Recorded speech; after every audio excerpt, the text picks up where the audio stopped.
My mother-in-law put my potty-trained son in a diaper, so I revoked my mother-in-law's babysitting rights.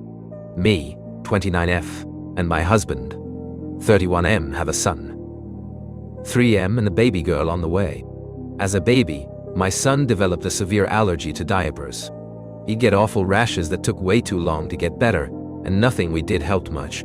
Due to that, my husband and I decided to start potty training a bit early, right before he was 18 months old. We talked to his pediatrician and relied on cloth diapers as much as we could. After a few months of that, he'd almost grown out of his allergy, but we kept going.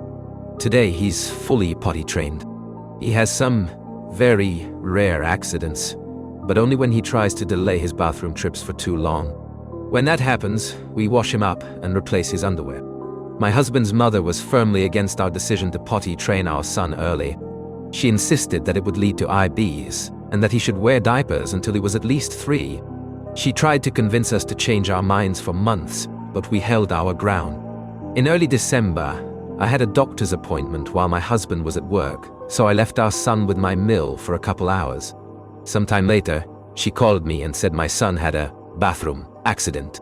He hadn't had one in months.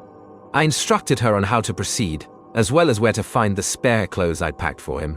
I picked him up about an hour later. On our way home, he complained about being itchy. I didn't know why until I got him ready for bath time later that night. He was wearing a diaper. He didn't get any rashes, but the diaper was a couple sizes too small, and he hadn't worn one in a long time, so I think that's where the itchiness came from. When I asked him about it, he confirmed my mill had said he was still a baby and put him in the diaper. When my husband and I confronted her about it, she defended herself by saying his accident was clear proof we'd made a mistake by potty training him early, and he should go back to wearing diapers for the time being. At no point did she apologize. We decided she was forbidden from babysitting, as well as spending time with our son unsupervised. She didn't think we were serious until we went to her place on Saturday. We had to go to the hospital, and rather than leaving our son with her, we took him with us.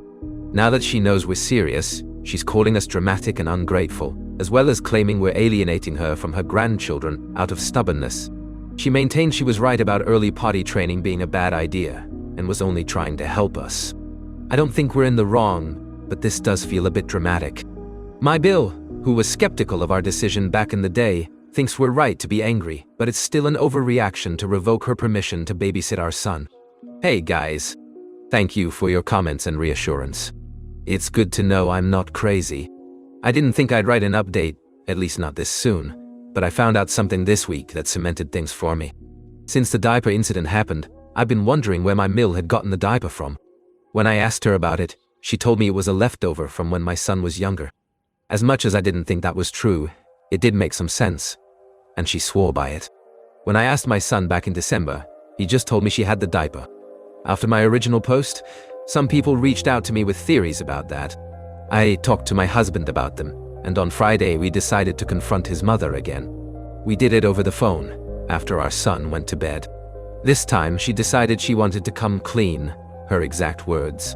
She admitted the diaper wasn't a leftover, but rather a new one she bought right after my son's accident. To clarify, rather than obey my instructions and change my son into his spare clothes, my mill left him alone in her bathtub while she went to the pharmacy near her house and bought diapers. She left my 3-year-old alone in her house for 10 whole minutes because she wanted to prove a point. She claimed what she did was fine because the bathtub was empty and she'd locked the bathroom door. She also said my son was crying when she got home, and she comforted him by saying it would make me and my husband happy to see him in a diaper. And then she had the nerve to say it was good to get this off her chest and that we could finally move on from this. Needless to say, the word outraged doesn't even begin to cover how we're feeling. My husband yelled at her for over half an hour before hanging up the phone. My husband and I talked to our son about it, and he said he didn't tell us anything because he didn't want us to be mad at him. We managed to reassure him he'd done nothing wrong. We promised he's a big boy, and he'll never wear a diaper again. My mill called us several times over the weekend. She gave us dozens of excuses, ranging from I couldn't find his underwear, I clearly remember her announcing she had it when she called me that day, to I left my sons home alone all the time when they were younger. My husband had no idea. We lost whatever patience we had yesterday. We decided she won't be allowed near our family for the next 6 months. If she doesn't improve her behavior until then, that will become permanent.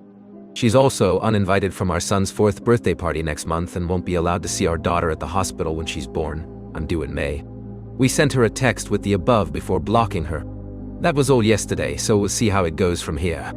Even if she does change, she'll never be allowed to babysit our kids again. We have other people who can take care of them on occasion. Yes, I know it takes a village. It also takes population control. Again, thank you all. I'll let you know if anything happens. Follow or subscribe.